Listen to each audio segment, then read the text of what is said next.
The chamber is open and full of whispers. The street lamps flicker.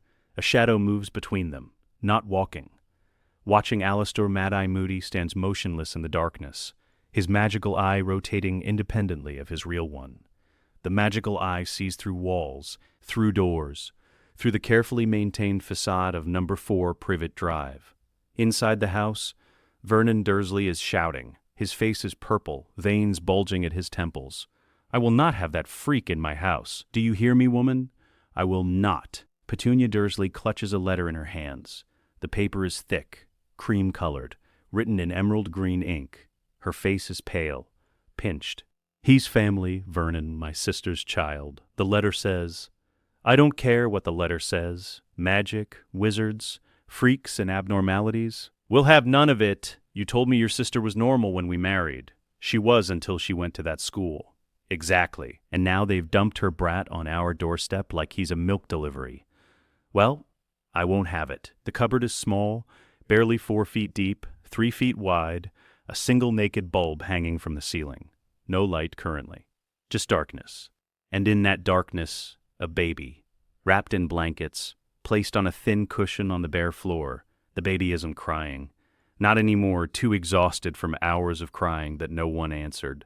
Moody's real eye narrows. His jaw clenches. He's seen many things in his 30 years as an Auror. Torture, murder, dark magic in forms that would break civilian minds. But there's something about seeing a baby. The baby Harry Potter. The boy who lived, the child who defeated the Dark Lord. Lying alone in a cupboard while his relatives argue about whether to keep him. That's a different kind of darkness. Moody pulls a small device from his coat, a sneakoscope, custom-made, more sensitive than commercial models. He points it at number 4. The device doesn't just spin, it vibrates, whines, the pitch increasing with every rotation. Dishonesty, deception, malicious intent, not dark magic, not Death Eaters, just human cruelty of the mundane variety, the kind that won't trigger alarm spells or protective wards, the kind that will slowly, methodically destroy a child over years. Moody has his orders, from Dumbledore himself. Verify the blood wards are active, ensure Harry is settled, report back by morning. Simple, straightforward, the kind of assignment given to a senior Auror as a formality. A milk run. But Moody didn't survive 30 years in the field by following orders blindly. He pulls out a second device, a dark detector of his own design. This one measures magical resonance, specifically blood wards. He points it at the house. The reading is there, faint, very faint. The blood connection through Petunia, the sacrificial protection from Lily Potter's death. Ancient magic, powerful, but incomplete. Blood wards require acceptance, love, a home, not just a house. They protect against specific threats, dark wizards seeking the child, magical attacks aimed at him directly. They don't protect against neglect, starvation, psychological abuse, being locked in a cupboard for years. Moody's magical eye tracks Vernon Dursley as the man stomps toward the cupboard, opens it, stares down at the baby. One word of abnormality, Vernon says to the infant. One sign of freakishness, and you're out. Understand? Vernon slams the cupboard door shut. Moody makes his decision. He pulls out his wand, not to attack, to document. Imagio Recordis. A silver mist emanates from his wand tip, flows toward the house, passes through walls. The spell captures images, preserves them, evidence quality recording, admissible in Wizengamot proceedings. The cupboard, the baby alone in darkness, Vernon's face twisted with hatred, Petunia's pinched expression of resentment. 15 minutes of documentation, every angle, every detail. Then Moody casts a second spell, older, more obscure. From his Auror Training Manual, Section 7, Emergency Protective Custody. Purisha Protectus. The spell hits the house, wraps around it a diagnostic charm, measuring environmental threat levels to a minor. The reading comes back immediately. Imminent psychological harm detected, physical neglect probable, recommend immediate intervention. Moody nods once. That's all the legal justification he needs. He disapparates. Hogwarts School of Witchcraft and Wizardry. Headmaster's office, 12:15 a.m. Dumbledore is sitting at his desk, a cup of tea in front of him, untouched. He's staring at the portrait of Phineas Nigellus Black, but not seeing it. thinking about Lily Potter, about James, about the prophecy, about the baby now protected by blood wards at Privet Drive, thinking about Voldemort reduced to less than spirit, fled to some dark corner of the world, not dead, not truly, but powerless. For now, a knock on the door, not a polite knock, a sharp, authoritative rap. "Come in, Alastor." The door opens. Moody limps in. His magical eye is spinning rapidly. His expression is grim even by his standards. "We have a problem," Moody says. "The wards didn't activate.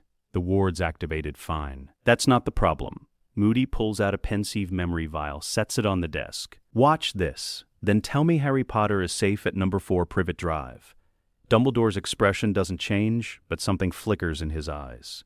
He rises, pulls his pensieve from a cabinet, pours the memory in.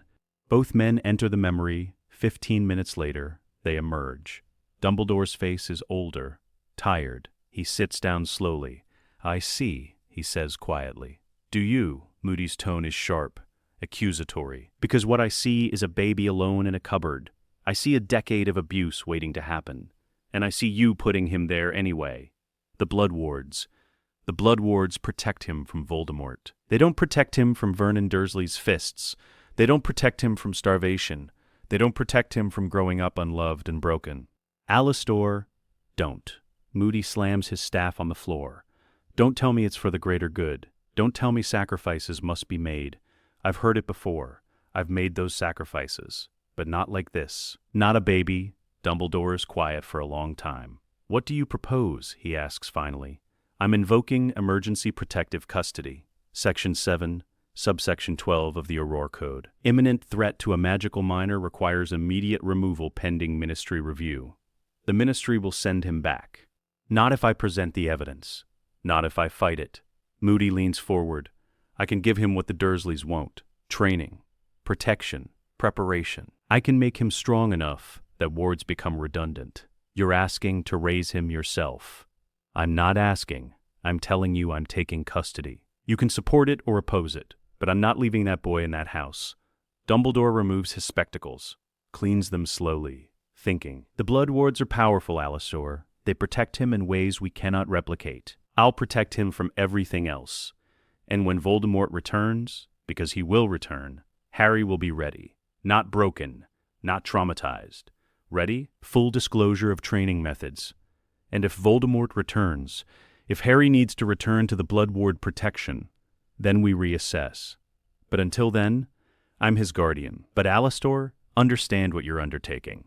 This child is not just any child. He defeated the Dark Lord. He's prophesied to be the only one who can. Raising him will make you a target. I've been a target for 30 years. What's one more?" Moody turns toward the door. "I'm collecting him tonight before the Dursleys do something we'll all regret." He pauses at the threshold. "One more thing. You said sacrifices must be made for the greater good. I say the greater good starts with protecting the ones who can't protect themselves. We'll see which approach works better in 10 years. Dumbledore sits alone in his office. Fawkes trills softly from his perch. A questioning sound. "I hope I'm making the right choice," Dumbledore says to the Phoenix. "I truly hope so." Number 4, Privet Drive. 1 a.m. Moody apparates directly into the cupboard under the stairs. The wards resist, blood magic recognizing foreign presence, but Auror override protocols are built into British magical law. Emergency response supersedes residential wards. The resistance holds for 3 seconds, then breaks. Moody appears in the tiny space. His magical eye adjusts to darkness instantly. The baby is asleep now, exhausted, tear tracks on his small face. Moody kneels, his joints crack. The cupboard ceiling is too low for him to stand fully. "Harry Potter," he says quietly. "I'm Alastor Moody. I knew your parents. Your father saved my life once in 78. Dark Wizard had me dead to rights. James hit him with a stunner from 50 feet while dodging killing curses. Best combat instincts I ever saw. Too deeply asleep. I'm taking you out of here. Taking you somewhere safe. Somewhere they'll train you, teach you, make you strong." Moody carefully lifts the baby. The blankets are thin, inadequate for November cold. He wraps his own cloak around the infant. "Your mother died protecting you. Your father died fighting for you. I'm not going to waste their sacrifice by letting these people break you. You're going to live. You're going to be strong. And when that bastard Voldemort comes back, and he will come back, you're going to be ready. Moody stands, his magical eye scans the house one final time. Vernon and Petunia asleep upstairs. Dudley in the second bedroom. A whole house, and they put the baby in a cupboard. He feels no guilt about this extraction, none at all. He disapparates. The wards shudder, protest, then settle. One protection removed, another just beginning. Moody's safe house. Location, unplottable. Scotland, 1:30 a.m. The safe house isn't much to look at from the outside. A small stone cottage, moss-covered, old, the kind of place hikers might pass without noticing. But appearances are deceptive. The wards around this property could stop a full Death Eater assault team. Layered defenses, anti-apparition barriers with aura-coded exceptions, intruder jinxes that escalate from confusion to paralysis to lethal force. Fidelius charm with Moody as his own secret keeper. Inside is equally fortified. Every window has built-in alarm wards. Every door is triple-locked with magical and mundane mechanisms. Dark detectors in every room, a faux glass in the main hall showing shadows of anyone who wishes him harm. Currently displaying about 30 figures, most of them imprisoned Death Eaters. Moody appears in the designated apparition point. The wards recognize him instantly, welcome him home. He carries the baby to what used to be his study, now hastily converted into a nursery. He's not good with domestic magic, but he managed a crib. Soft blankets, some toys, wooden, nothing with enchantments that might malfunction. He lays Harry down gently. The baby wakes slightly, those green eyes open, focus on Moody's face, the scarred, broken face, the magical eye whirring and rotating. Most children would cry, would be frightened. Harry just stares, curious, alert, smart, Moody mutters, assessing threats. Good instinct. We'll build on that. He pulls up a chair, sits beside the crib. His magical eye continues scanning. Perimeter wards, intruder alerts, threat vectors. His real eye watches the baby. I don't know much about raising children, Moody says. I know about survival, about combat, about constant vigilance. That's what I can teach you. Harry makes a small sound, not quite a word, just a noise. Your parents wanted you to live, to be happy, to be safe. I'll do my best with 2 out of 3. But safe in this world, with Voldemort still out there even diminished, safety is an illusion. I'll make you dangerous instead, dangerous enough that you create your own safety. The baby yawns. Right, you're 1 year old. You need sleep, not tactical lectures. Moody stands. We'll start training when you're older. For now, you eat, you sleep, you grow, and you stay alive.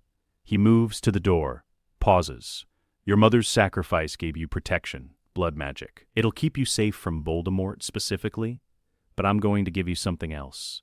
Knowledge, preparation, the tools to survive anything. That's my vow to you, Harry Potter. You'll never be helpless again. Moody leaves. The door closes softly. The faux glass in the hall shows its shadows. Enemies wishing harm, but none of them are close. Not yet. Moody sits in his main room, the room where he stores his dark detector collection. 30 different devices, all active, all monitoring. He pulls out parchment, begins writing his report to Dumbledore. Subject: Emergency Protective Custody. Harry Potter status. Implemented location. Secure justification. Evidence attached assessment. Subject will be safer under my protection than at previous location. Training will begin when age-appropriate. Monthly reports will follow. A. Moody, he sends the owl. Then he sits back, allows himself 1 drink. Fire whiskey. Neat. Here's to you, James. Lily, I'll keep him safe. I'll make him strong, I promise. He drinks. Outside, the wards hum. Vigilant, constant. Inside, a baby sleeps. And in both places, a war waits. 5-year time skip montage. Age 2, 1983. Moody's kitchen, Harry in a high chair. Moody across from him. What's this? Moody holds up a wooden cube. Block, Harry says. Good. And this? Moody holds up a sneakoscope. Harry tilts his head, studies it. The device is spinning slowly. Sneakoscope detects untrustworthiness. When it spins fast, someone nearby is lying or plotting. Remember that. Never trust anyone completely, not even me. Harry blinks. Trust you. That's because you're 2. Give it time. Age 3 minus 1984. the safe house yard, a small training area, padded ground. Moody has transfigured some objects into soft obstacles. Nothing dangerous, just things to climb over, crawl under, navigate around. 3-year-old Harry is running the course. His movements are still clumsy, toddler coordination, but he's focused, determined. Faster, Moody barks. Death Eaters won't wait for you to catch your breath. Move. Harry trips, falls, starts to cry. Moody limps over, kneels down. Hurt, just frustrated. Then get up, try again. Falling isn't failure, staying down is. Harry wipes his eyes, stands, runs the course again. This time he makes it through. Better, Moody says. Not good, but better. Age 4 minus 1985. Moody's library, shelves full of Auror manuals, dark arts textbooks, defensive magic treaties. Harry sits on the floor, picture book in front of him. Not a children's book, an illustrated guide to common magical creatures. What's this one? Moody points. Boggart, Harry says. Shapeshifter, takes form of greatest fear. How do you defeat it? Ridiculous charm, makes it funny. Fear goes away, good. And this? Dementor, soul-sucking. No defeating, only repelling. Expecto Patronum. Correct. You won't be able to cast a Patronus for years, but knowing the theory early means you'll master it faster when the time comes. Age 5 minus 1986. The kitchen again. Harry is helping Moody prepare dinner, simple tasks, washing vegetables, stirring pots. Moody? Harry asks. What? You can read, you can count. What else? Dunno. Playing? Playing is practice for survival. Tag is evasion training. Hide and seek is tactical positioning.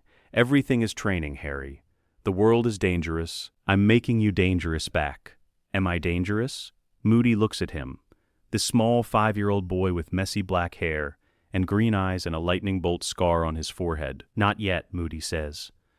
But you will be. Age 6 minus 1987. This is when everything changes. Moody's study. Late evening. Harry is supposed to be asleep. He's not. He's reading a book about defensive wards, way above his reading level, but Moody never censored the library.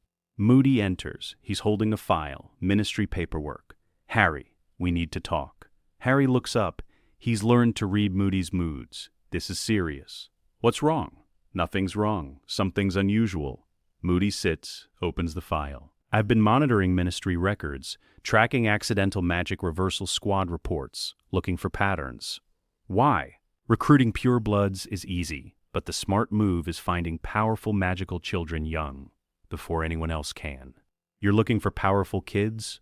I'm looking for powerful kids who need protection, and I found one. Moody slides a photograph across the desk.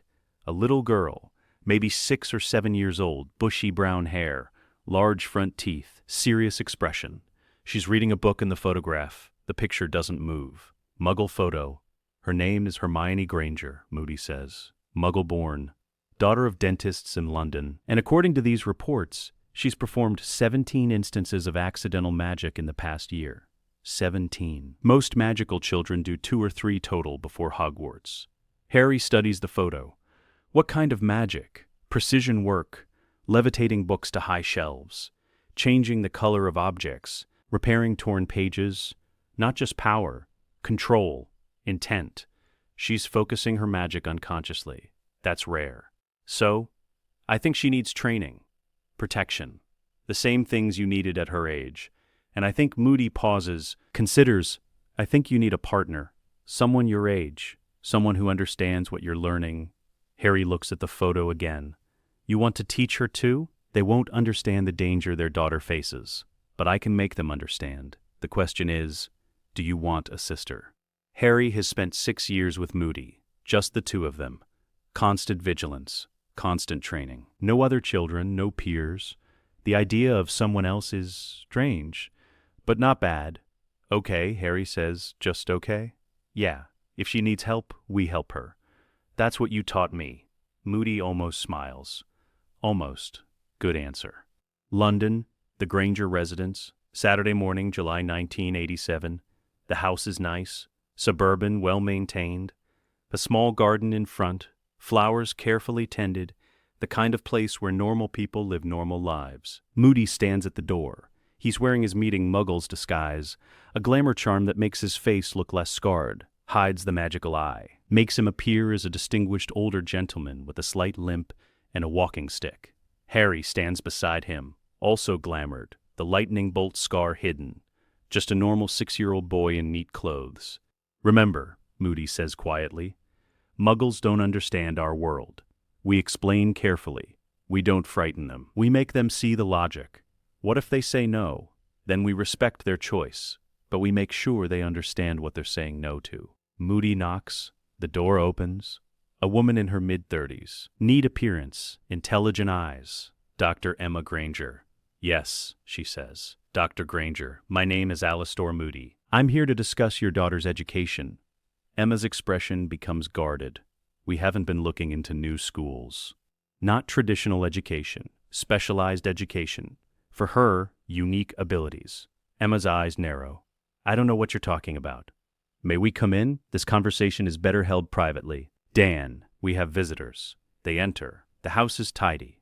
Bookshelves everywhere. Harry notes, encyclopedias, medical texts, classic literature. They value knowledge. Good. Dan Granger, slightly younger than his wife. Friendly face, currently confused. These are Alastor Moody. This is my ward, Harry. We're here about Hermione. Is she in trouble? Quite the opposite. She's extraordinary, and that's the problem. They sit. Moody drops the glamour on himself, not completely, just enough to show he's serious. The magical eye becomes visible. Emma gasps. Your eye? Granger, could you bring me a book from that shelf? Dan, confused, retrieves a book, hands it over. Moody sets it on the coffee table, pulls out his wand. Both Grangers freeze. Is that a wand? Yes. Magic is real. Your daughter has it. Watch. Wingardium Leviosa. The book floats. Emma makes a strangled sound. Dan goes pale. Magic, Moody says, lowering the book. Real. Documented. Governed by laws and institutions you've never heard of. And your daughter is one of the most naturally talented magical children I've seen in 30 years.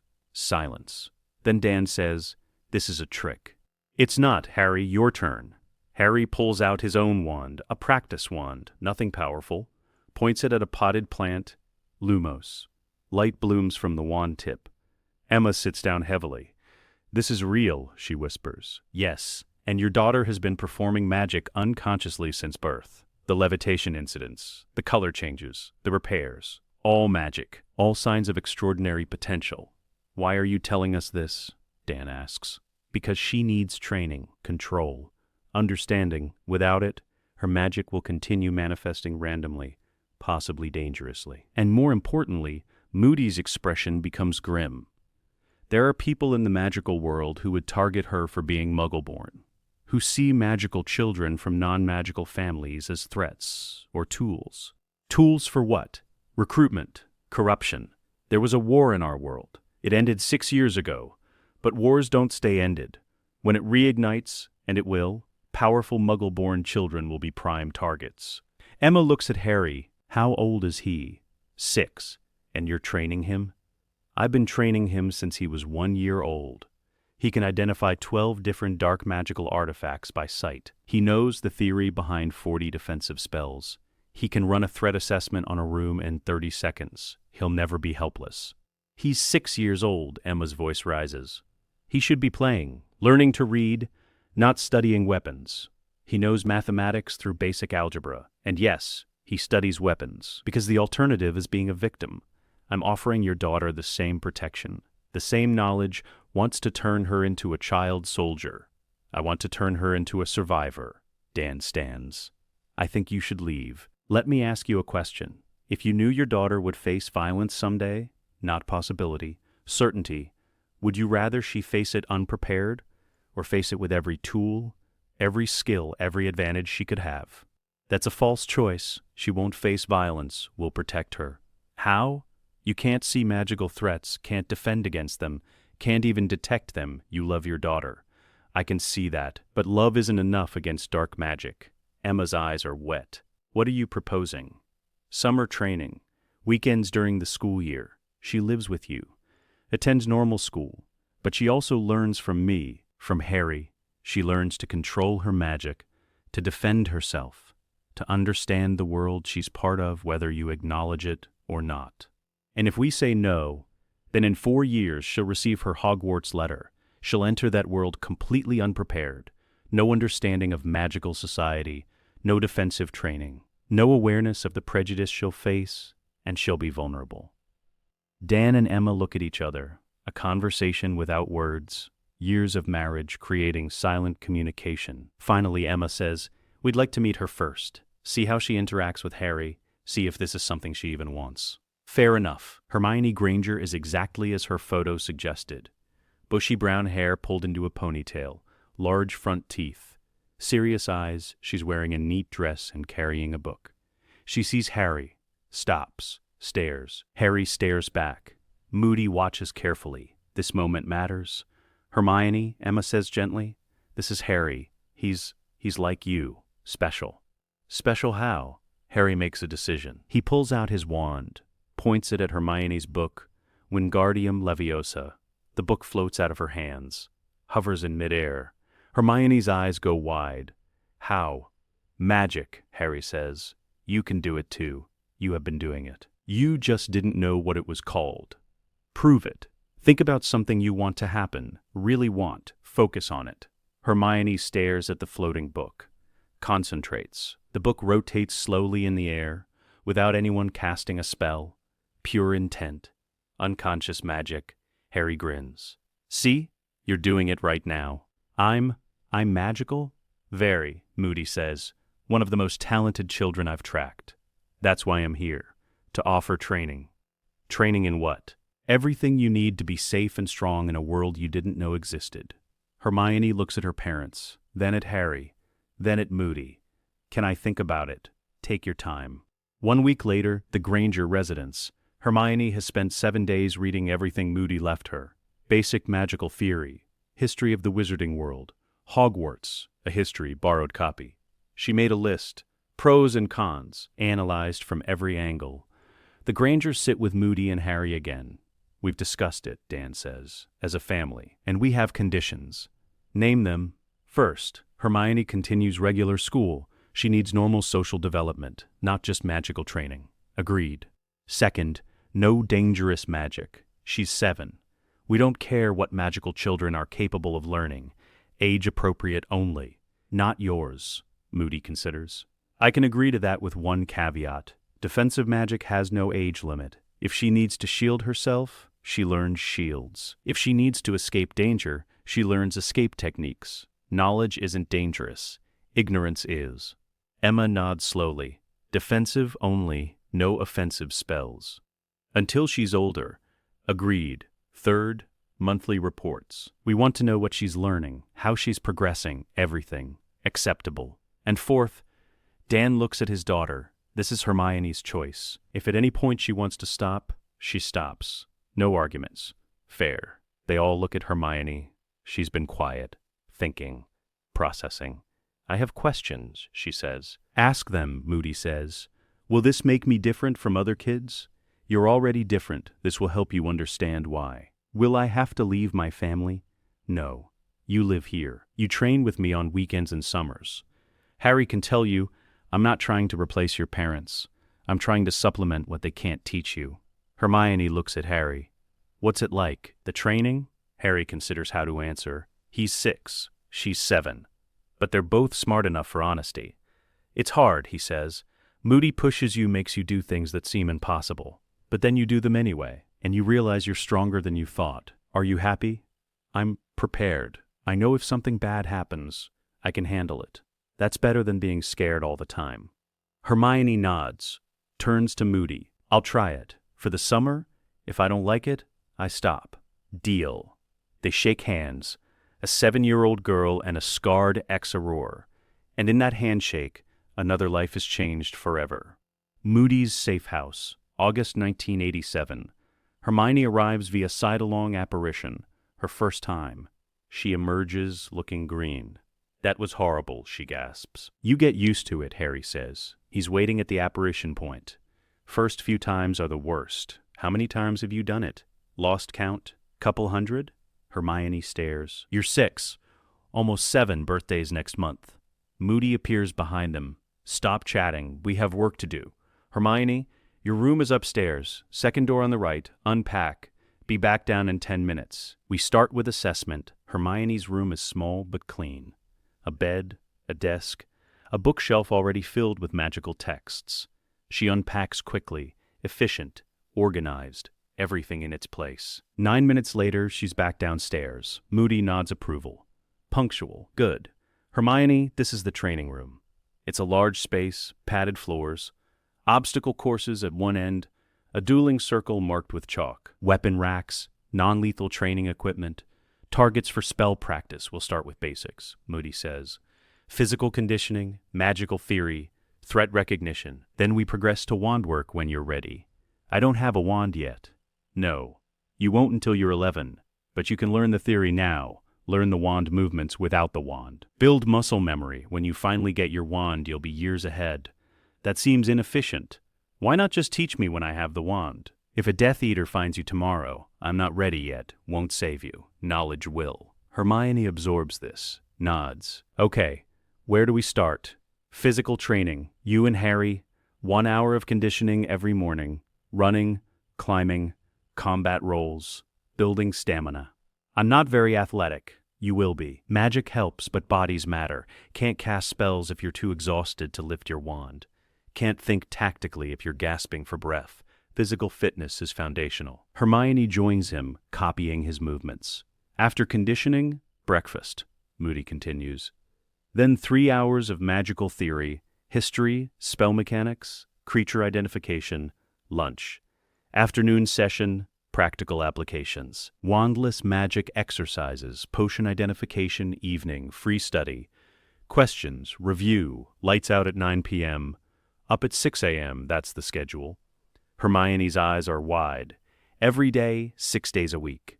7th is rest, time with your parents if they visit, or independent reading. This is summer vacation. Vacation from regular school. Not from survival training. You agreed to try it. I'm holding you to that. Hermione looks at Harry. He shrugs. It's normal here. You've been doing this since you were 1. Yeah, I don't remember when it wasn't like this. Hermione takes a breath. Okay, let's start. Week 1. The assessment. Moody doesn't just train. He tests. Physical assessment. Hermione. Run the perimeter. Full circuit, fast as you can. Hermione runs. She's not fast, not coordinated. Her breathing gets labored after 2 minutes. Moody times her. Notes the results. Again tomorrow. We'll track improvement weekly. Magical theory assessment. What's the difference between a charm and a transfiguration? I don't know. Harry? Charms add properties. Transfigurations change essential nature. Charms are usually reversible. Transfigurations are harder to undo. Correct. Hermione, you'll study chapters 1 through 5 in the Standard Book of Spells tonight. Tomorrow we review. Identify the dark artifact. Harry points immediately. The amulet. 2nd row, 3rd from left. Correct. Hermione? Hermione studies carefully. I think the ring? Top row, first one. That's a wedding ring. No magic at all. Study the shapes, the symbols.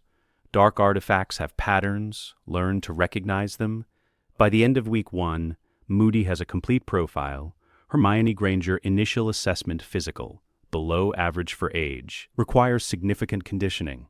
Theoretical knowledge, far below Harry but learns quickly when taught. Practical application, no wand work yet. Wandless potential high, unconscious magic, shows strong intent focus. Threat awareness, minimal, no paranoia instinct. Too trusting. Overall, high potential. Requires intensive foundational work. Week 2, building foundations. Today we learn the most important spell in defensive magic, Moody announces. Both children look interested. Protego. Moody demonstrates a silver shield appears in front of him. The shield charm blocks most minor to moderate hexes, can be cast quickly, essential for survival. Can we learn it? Hermione asks. Eventually. First, you need to understand what you're protecting against. Harry, demonstrate a stinging hex. Harry pulls out his practice wand, points at a target. Impedimenta. The spell hits. The target jerks backward. That's a stunning spell, not a stinging hex. Moody corrects. But good power. Hermione, do you understand why the shield charm works? It creates a barrier. It creates a barrier by projecting willpower outward. The strength of your shield depends on the strength of your intent. Nothing will hurt me becomes a magical reality. That's why theory matters. You have to believe it will work. They spend the afternoon practicing the wand movement without wands. Slash upward, project forward, the motion needs to become instinctive. Harry's movements are fluid, muscle memory from years of practice. Hermione's are awkward. She overthinks each motion. Stop thinking, Moody barks. Your brain is too slow. Combat happens at reflex speed. Move without thought. How? Repetition. Do it 1,000 times, then 1,000 more. Eventually, your body knows what to do without consulting your mind. Hermione practices. Over and over, slash, project, slash, project. Her arm gets tired. She keeps going. Harry watches, impressed despite himself. She doesn't quit, he says to Moody quietly. No, she doesn't. Good quality in a soldier. Week 3, the first real test, Moody sets up a simulation. You're in Diagon Alley, shopping with your parents. A Death Eater attacks. What do? Run, Hermione says. Wrong. Running without assessing makes you an easy target. Harry? Check exits. Identify cover. Assess the threat level if overwhelmed. Retreat strategically. If manageable, engage or create a distraction for escape. Hermione, your turn. I'm the Death Eater. Moody points his wand at her. What now? Hermione freezes. You're dead, Moody says flatly. Harry, same scenario. Harry immediately dives left. Rolls behind a padded obstacle. Shield position established. Assessing threat. One opponent. Adult wizard, superior power. Recommended action. Create distraction and retreat. He throws a training dummy. It tumbles toward Moody. Good instinct. Not enough. I hit you while you were throwing. Dead. Both of you. 200 practice repetitions of combat rolls tonight. You need the movement to be faster than thought. They practice for hours. Roll. Stand. Assess. Roll. Stand. Assess. Over and over until Hermione's muscles scream. I can't, she gasps. Then you die. Keep going. Week 4, the breakthrough. Hermione has been struggling. Everything is hard. Everything is new. Everything hurts. But she doesn't quit. One morning during conditioning, something changes. She's running the perimeter. 4th week. Same route she's run 28 times before. But this time her breathing is steady. Her pace is faster. Her muscles don't burn as quickly. She finishes. Checks her time. 3 minutes faster than week 1. Harry grins. You're getting faster? I am. You're actually keeping up now. Moody nods. Progress. Good. Now we add weight. He hands her a pack. 10 pounds. You're kidding. Never. Run again. With the weight. She runs. That afternoon during theory review, Moody asks, what are the 3 unforgivable curses? Hermione answers immediately, Imperius, Cruciatus, Avada Kedavra, mind control, torture, and death. All illegal. All carry automatic life sentences in Azkaban. Why are they unforgivable? Because they remove choice. Imperius removes free will. Cruciatus removes dignity. Avada Kedavra removes life. They're absolute in their cruelty. Correct. Harry, how do you defend against them? Imperius, strong will and occlumency training. Cruciatus, can't defend, can only resist or avoid. Avada Kedavra, can't block, can only dodge or use a physical shield. Hermione, do you understand why I'm teaching you about these curses when you're 7? So I know what to fear. No. So you know they exist. Fear is useless. Knowledge is power. If someone casts Imperius on you, you need to recognize it immediately, not after they've already controlled you. That evening, Hermione is reading in the library. Harry joins her. How are you holding up, he asks. Tired? Sore? But I'm learning so much, it's incredible. Yeah, Moody's intense, but he's never wrong. I remember before Moody took me, being left alone, not understanding anything. That was scarier. Where were you before? With relatives who hated me, they put me in a cupboard. Hermione's eyes widen. That's horrible. It was, but it's over now. Moody made sure of that. He cares about you. I can tell. He cares about keeping me alive. That's different, is it? Harry doesn't answer. End of summer. Assessment review. The Grangers come to collect Hermione. They visited on Sundays, but this is the final pickup. Moody presents his report. Hermione has completed 8 weeks of foundational training. Physical assessment, conditioning improved 40%. Can now run the full perimeter without exhaustion. Magical theory, memorized 73 spells by name, function, and counter.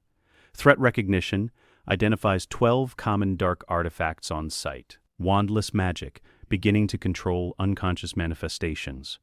Overall assessment exceeds expectations. Recommend continued training during school year weekends. Do you want to continue? Hermione doesn't hesitate. Yes, even though it's hard, especially because it's hard. I'm learning things no one else knows. I'm getting stronger. I want to keep going. Dan looks at Moody. You've changed her. I've given her tools. She's changing herself. The Grangers take Hermione home. Harry and Moody stand at the door, watching them leave. She did well, Harry says. She did. You both did. What now? Now we keep training, both of you. Weekend sessions with Hermione, daily training for you. 4 more years until Hogwarts. We have a lot of work to do. Harry nods. 4 years. 4 years to become unbreakable. The training continues. Let me refer back to the original research report you provided in the context. I'll now write part 2, carefully following the established lore and training progression from the report. Moody's Safe House. January morning. 6 a.m., Harry and Hermione stand in the training room. Weekend session, both have been up for 30 minutes already, physical conditioning completed. Moody limps in carrying a wooden box, sets it on the table. New phase begins today, he announces. You've spent a year building foundations, physical stamina, theoretical knowledge. Now we add practical applications. He opens the box. Inside, 2 practice wands. Not real wands, wooden replicas weighted to simulate authentic wand work. You won't get real wands until you're 11, but the movements need to be second nature by then. We start with basic spell mechanics. Hermione raises her hand.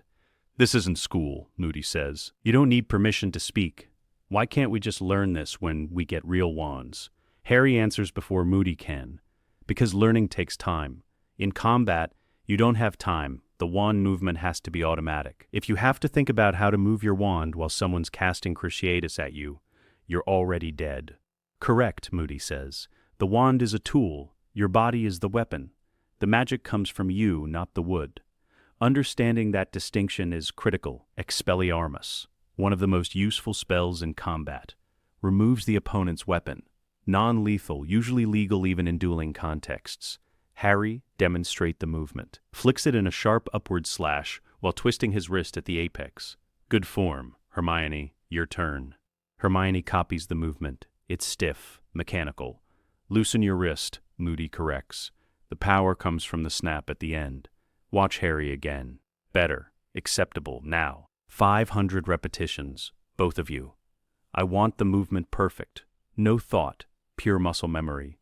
500? Hermione's eyes widen. Yes. And tomorrow, 500 more of a different spell.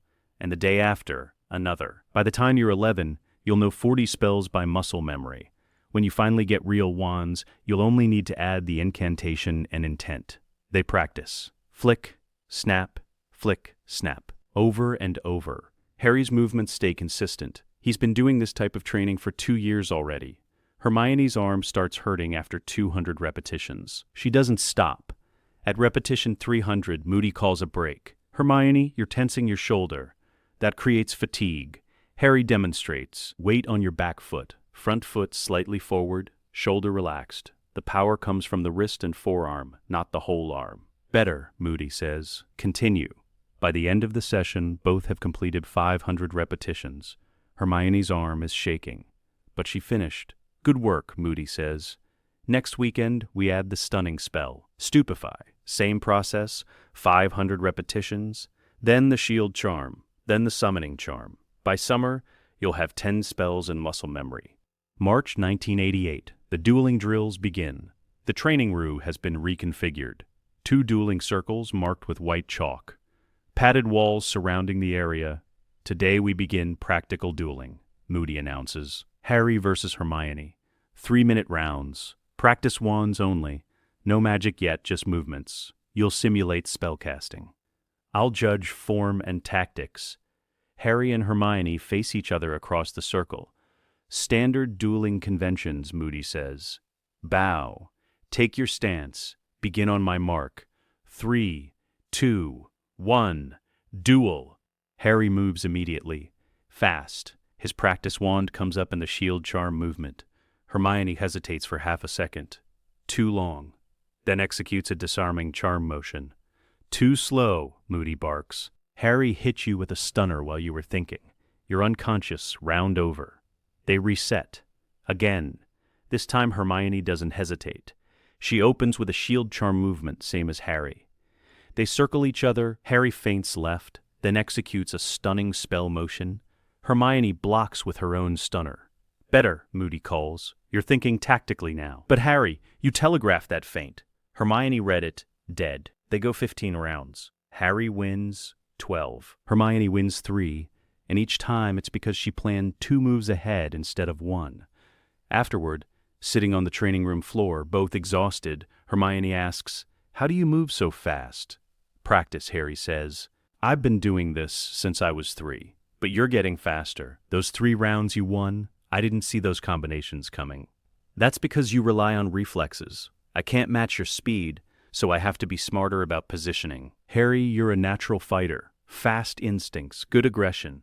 But Hermione's right. You're predictable. You rely on speed over strategy. Hermione, you're the opposite. Too much thinking, not enough instinct.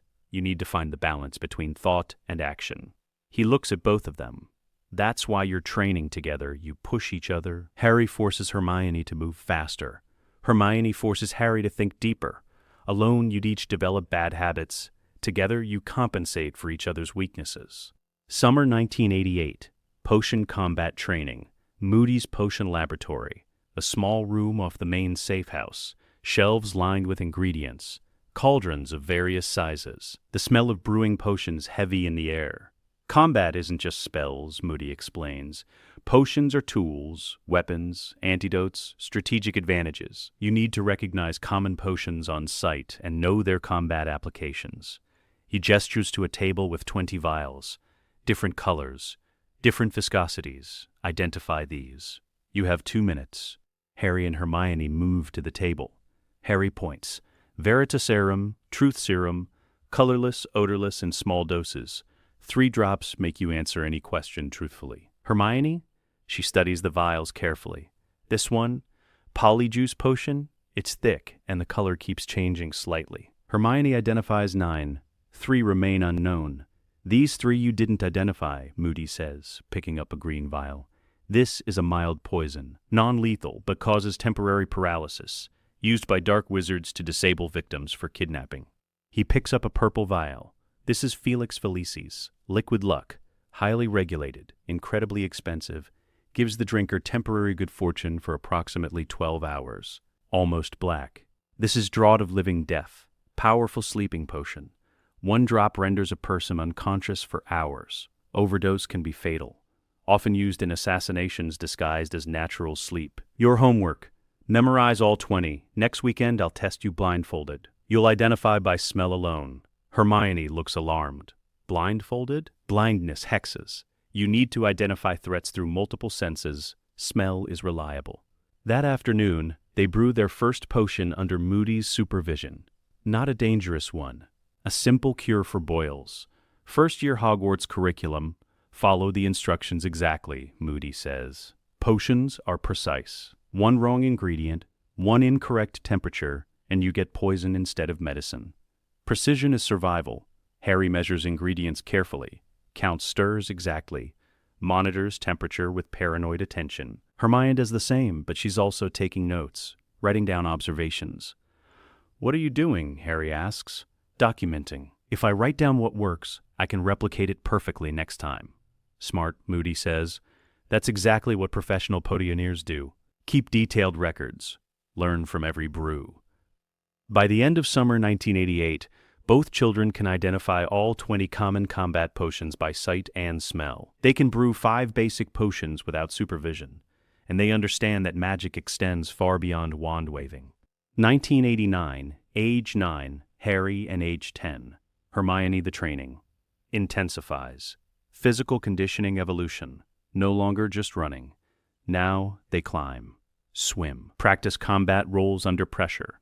Moody throws practice knives at them, blunted spelled to stop before actual injury, while they navigate obstacle courses. Forces them to dodge while simultaneously casting practice spell movements. Death Eaters won't wait for you to finish your wand motion. Move and cast simultaneously. Harry rolls left, comes up in a shield charm stance, immediately transitions to a stunner motion. Good, Hermione. A practice knife tags her shoulder. The spell on it triggers a mild stinging sensation. Dead, Moody calls. You stop moving to cast. Never stop moving. Flow from one position to the next. She tries again and again. By the end of the year, she can chain 3 spell movements together while maintaining evasive motion. Not as smooth as Harry, but functional. Theoretical magic advancement. They move beyond basic spell identification. Now they study spell theory. Why does the shield charm work? Moody asks during an evening theory session. Hermione answers. It projects the caster's willpower outward as a tangible barrier. The strength correlates to the caster's intent and emotional conviction. Harry, what's the limitation? It blocks most hexes and jinxes, but not unforgivable curses. It can be overwhelmed by superior power, and it requires constant focus. If you lose concentration, it fails. Both correct. Now, if you're facing 3 opponents and all 3 cast stunners simultaneously, what do? Harry, dodge the first 2, shield the third, then counterattack the most dangerous opponent. Create a wide-angle shield to block all 3, then retreat to better positioning while they're recovering from the deflection. Harry's is riskier but potentially more effective if you have the reflexes. Hermione's is safer but gives initiative to the enemy. In real combat, you'd choose based on context. The point is, you both thought tactically instead of just reacting. Introduction to Dark Arts Theory. One evening, Moody brings out a restricted text, Curses and Counter-Curses by Vindictus Viridian. We're not casting these, he says immediately.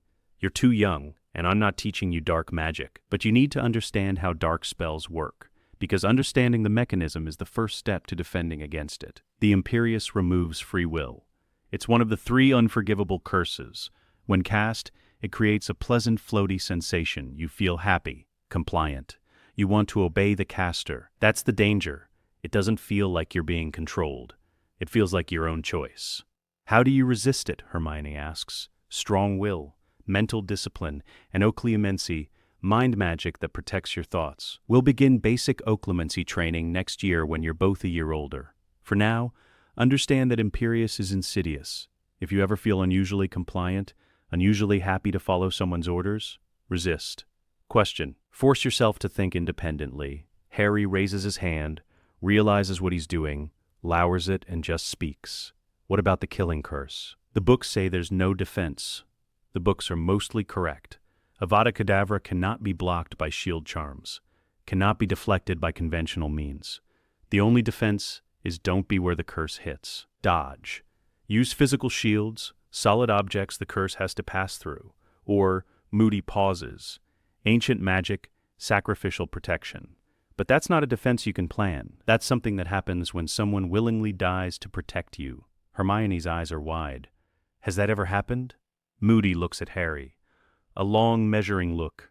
Yes, he says quietly, it's happened. And we'll discuss it when you're older. For now, understand that dark magic isn't invincible. It's powerful, but it has weaknesses. Learn the weaknesses.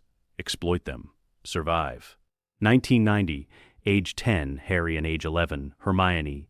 This is Hermione's Hogwarts year. She'll be leaving for school in September. Moody adjusts the training schedule. Intensive summer preparation. You're going into a school full of students who've never trained like you have, Moody tells Hermione. You'll be tempted to show off. To demonstrate your knowledge, don't. Operational security matters. The fewer people who know what you're capable of, the better. But I'm supposed to learn there. You'll learn. You'll participate. You'll do well academically. But you don't reveal the extent of your combat training. You don't tell classmates you can identify dark artifacts on sight. You don't explain that you've been doing wand work practice since age 7. You blend in while staying prepared. Why? Because information is a weapon. If enemy combatants, And yes, there will be enemies at Hogwarts. Students from Death Eater families don't know your capabilities, they can't plan around them. You maintain tactical advantage through controlled information release.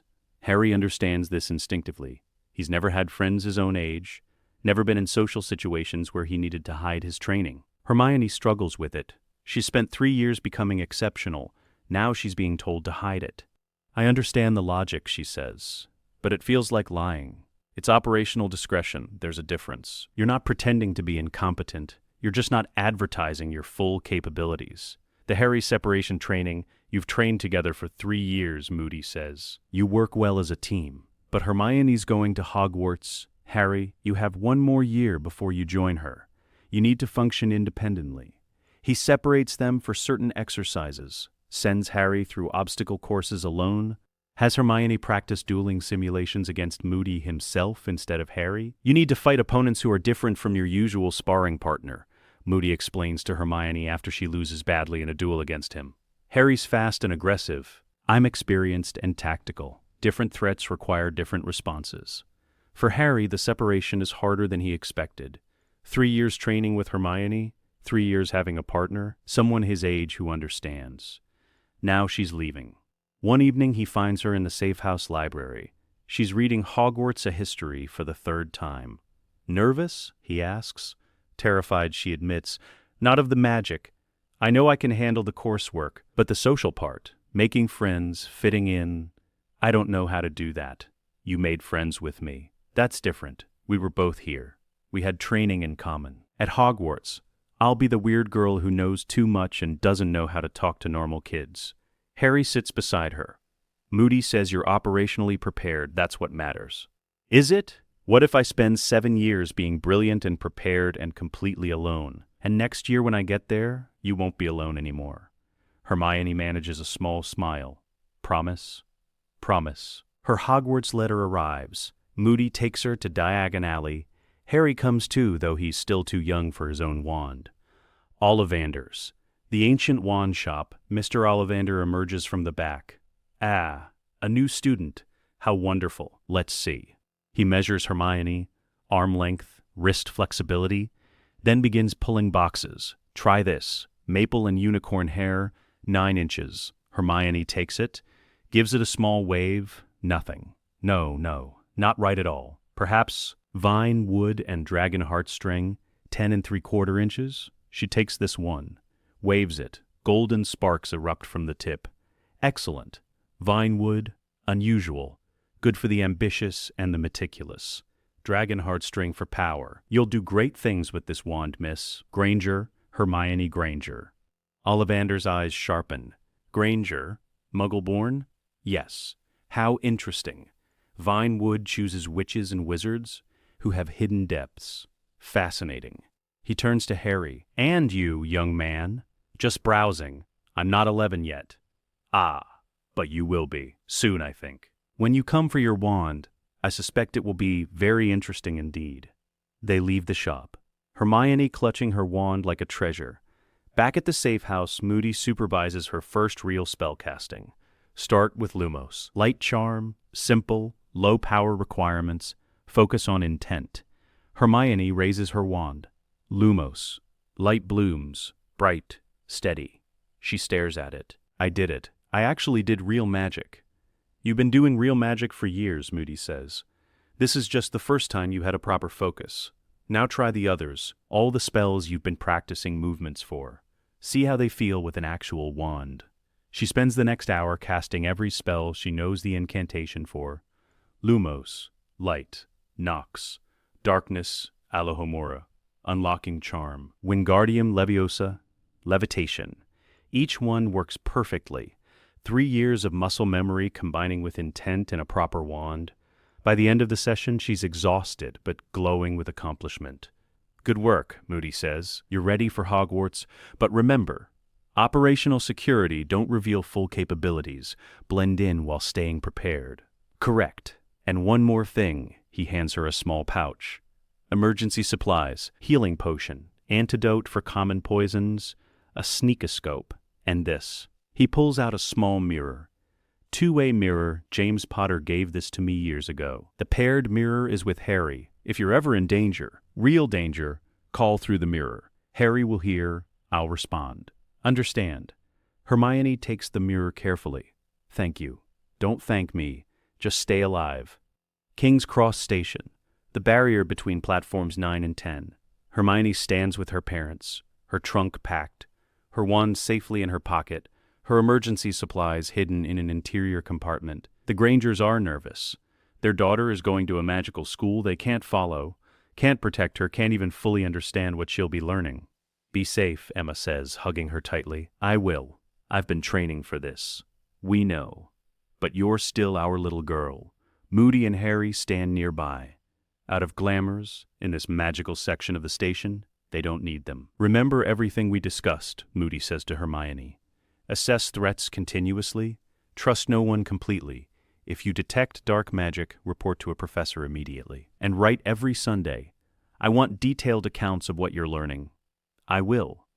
Harry steps forward. Awkward. They've never been good at emotional displays. Be careful, he says. You two, only one more year until you're there. Yeah, try not to solve all the mysteries before I arrive. She smiles. No promises. The train whistle blows. Hermione boards. Finds an empty compartment. Waves to her parents and Moody and Harry through the window. The train pulls away. She watches them until they're out of sight. Then she takes a deep breath. Operational deployment begins. Stay alert, stay prepared, survive. The Hogwarts Express first encounters Hermione sits alone in her compartment. She's pulled out a book, A History of Magic by Bathilda Bagshot. Reading, absorbing, preparing. The door slides open. A boy stands there. Red hair, freckles, friendly smile, mind if I sit, everywhere else is full. Hermione assesses quickly. No visible weapons, no dark magical signature that her training would detect through ambient magic, non-threatening posture. Go ahead, she says. He sits, sticks out his hand. Ron Weasley. She shakes. Firm grip, Moody taught her that. Hermione Granger? First year? Yes. You? Yeah. I'm the 6th kid in my family to go to Hogwarts. They all expect me to be brilliant like my brothers. Bit of pressure, honestly. Hermione notes, comes from a magical family, multiple siblings, feels inadequate compared to them. Potential ally, seems genuine. I'm sure you'll do fine, she says. Are you Muggle-born? That book you're reading, most wizard kids know that stuff already. Yes, my parents are dentists. And just like that, Hermione realizes how different their worlds are. She explains dentistry. Ron is fascinated and slightly horrified. You use metal tools on people's teeth and they let you? It prevents decay and pain later. Wizards just use magic for that. Ron has no answer to that. They talk for an hour. About Hogwarts, about Quidditch, which Ron is passionate about and Hermione knows nothing about spells and classes and houses.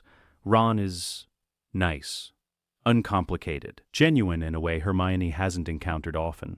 She finds herself relaxing slightly. Maybe Moody was wrong. Maybe she can make friends here. Then the door opens again. A boy with pale blonde hair, sharp features, expensive robes. 2 larger boys flanking him. Heard there was a mudblood in this compartment, the blonde boy says. Wanted to see for myself. Ron goes red. Shove off, Malfoy. Hermione's tactical assessment activates instantly. Draco Malfoy, age 11. Son of Lucius Malfoy, suspected Death Eater who avoided Azkaban through bribes. Known blood supremacist family, flanked by Crabbe and Goyle. Enforcers, low intelligence, high loyalty. Threat level, moderate verbal, low physical. Appropriate response, verbal de-escalation, maintain defensive positioning. That's a slur, Hermione says, calmly. Using it indicates either ignorance or malicious intent. Which is it? Malfoy blinks. He wasn't expecting that response. It's what you are. Filthy Muggle-born, and I'd prefer not to waste time on someone who judges competence by ancestry. Excuse me. She stands, gathers her book, and moves past him out of the compartment. Ron follows. That was brilliant. Did you see his face? Hermione's heart is pounding. First confrontation, she handled it without violence. Moody would approve. They find a different compartment, this one occupied by a nervous-looking boy with a toad. Mind if we join you? Ron asks. Please, the boy says. I'm Neville Longbottom, this is Trevor. He keeps escaping. They sit. Hermione helps Neville look for Trevor when the toad escapes again during the journey. She uses a tracking charm, Hominum Revelio modified for animals. Finds Trevor in 4 minutes. Neville is amazed. How did you do that? We haven't even started school yet. I read ahead, Hermione says, which is true, just not the complete truth. Hogwarts, the sorting, the boats cross the lake, the castle looms. Hermione catalogues details. Multiple defensive towers. Heavy warding, can feel the magic even from here. Optimal defensive position on high ground over water. Excellent strategic architecture. They enter the Great Hall. The ceiling is enchanted to look like the night sky. Hermione knows this from her reading, but it's still breathtaking. Professor McGonagall explains the sorting. 4 houses the hat will choose. Names are called alphabetically. Granger Hermione. She walks to the stool, sits. The hat descends over her eyes. A voice in her mind. Well, well, what have we here? A mind trained for combat? Unusual in one so young. You've been preparing for war, haven't you? Hermione thinks back. I've been preparing to survive. Through constant vigilance, you do well in Ravenclaw, that brilliant mind of yours. I don't want to be sorted for my mind. I want to be sorted for what I'll do with it. Action over theory, courage over caution. You've learned that from your training, haven't you? The scarred Auror who raised you alongside the Potter boy. Very interesting. Very interesting indeed. You have the cunning for Slytherin, the mind for Ravenclaw, the loyalty for Hufflepuff, but what you want, what you've trained for, that requires bravery. Better be Gryffindor. The last word is shouted aloud. The Gryffindor table erupts in applause. Hermione walks to the table, sits beside Ron, who was sorted into Gryffindor moments before her. She scans the staff table while pretending to pay attention to the remaining sorting. Dumbledore at the center. Albus Dumbledore, the most powerful wizard alive. Moody respects him, but doesn't fully trust him. Professor McGonagall, strict but fair according to Moody's briefing. And at the end of the table, a man in a purple turban. Professor Quirrell, defense against the dark arts. Hermione feels something off. Not dark magic exactly, but wrong. Like 2 magical signatures where there should be one. She makes a mental note. Quirrell, investigate. Possible threat. The sorting ends. Dumbledore stands. His speech is brief, welcoming. Mentions the 3rd floor corridor is forbidden to anyone who doesn't wish to die a painful death. Several students laugh. Hermione doesn't, neither does Neville. Ron looks nervous. Legitimate warning or Dumbledore testing student judgment, Hermione thinks. Either way, note for later investigation. Hermione eats carefully, not too much, maintains alertness, watches her classmates. Ron eats like he's never seen food before. Neville picks nervously. A girl with red hair down the table, Ginny Weasley, Ron's sister, looks excited and overwhelmed. Normal children, having a normal experience. Hermione feels separate, apart, like she's playing a role in a play everyone else believes is real. She misses Harry, misses Moody, misses the safe house where everyone understood what she was preparing for. But she's here, operational, deployed. 1 year until Harry arrives. She can survive 1 year. First week, operational camouflage. Hermione attends classes, excels immediately, but carefully. In charms, Professor Flitwick teaches Lumos. First-year spell. Simple. Hermione performs it perfectly on the first try. So do 3 other students. She doesn't show off, doesn't demonstrate that she could cast 20 other spells equally well. Just does what's asked, no more. In Transfiguration, McGonagall teaches matchstick to needle transformation. Hermione succeeds on the 3rd attempt. Fast for a first year, but not suspiciously fast. Moody's voice in her head. Blend in while staying prepared. In potions, Snape is immediately hostile. Miss Granger, tell me, what would I get if I added powdered root of asphodel to an infusion of wormwood? Hermione knows. Draught of living death. She studied it 2 years ago, but she hesitates, pretends to think. I believe that's the draught of living death, sir. A powerful sleeping potion. Correct. 5 points from Gryffindor for your cheek in answering without raising your hand first. Hermione bites back a response. Moody taught her about unfair authority, how to navigate it without creating unnecessary enemies. She stays silent, takes the points loss, makes a note. Snape hostile to Gryffindors, particularly to those who demonstrate knowledge. adjust strategy, appear competent but not exceptional in his class. Other students want to be friends, want to talk about normal things. Hogsmeade visits they'll take in third year. Quidditch teams, boys they think are cute. Hermione tries, but the conversations feel alien. She sits in the common room one evening, doing homework that's far too easy, making it look like she's struggling so she doesn't finish in 5 minutes. Ron flops down beside her.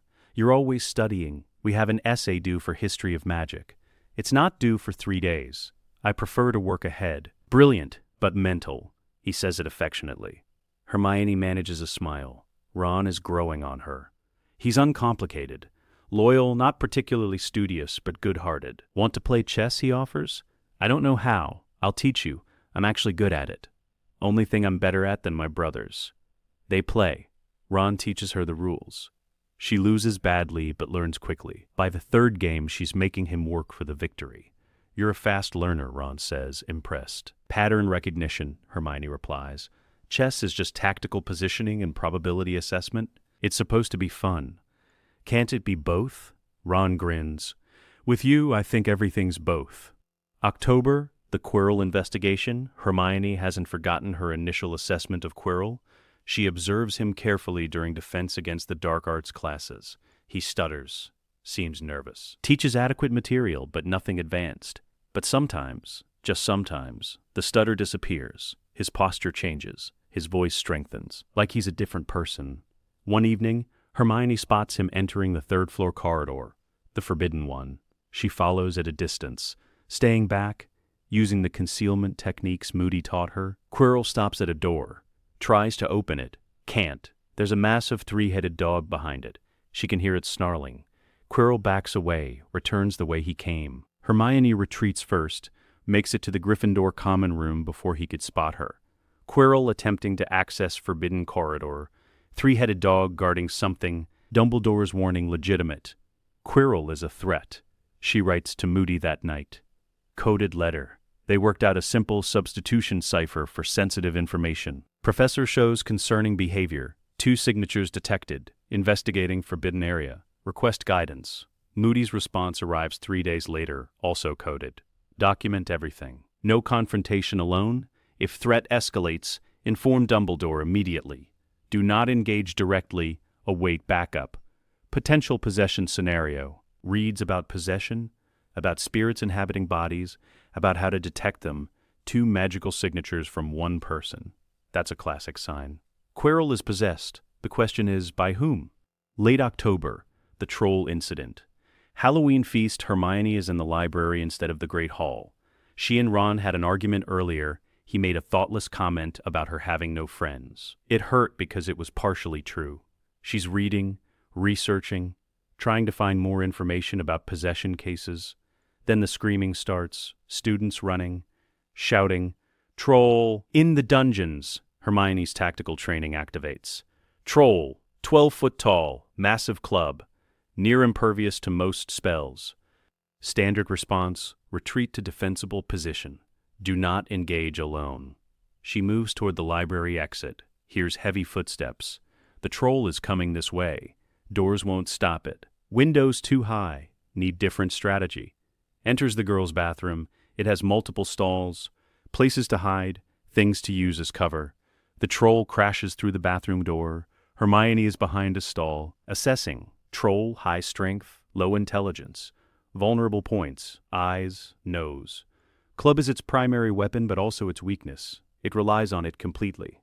The troll sniffs, searching. It spots her, raises its club. Hermione runs, not away, toward, slides between its legs, comes up behind it, points her wand at the club. Wingardium Leviosa, the club levitates out of the troll's hand. The troll, confused, reaches for it. Off balance, Hermione drops the club. It falls on the troll's head. The creature staggers, dazed. The bathroom door bursts open. Ron, Harry Potter, she's seen him around but never spoken to him, and Hermione all arrive simultaneously. Wait, not Harry Potter. But he looks exactly like the photographs Moody showed her of James Potter. The boy stares at her. She stares back. The troll, Ron starts, is handled, Hermione says. I used its own club against it. It's stunned, but not unconscious. We need to...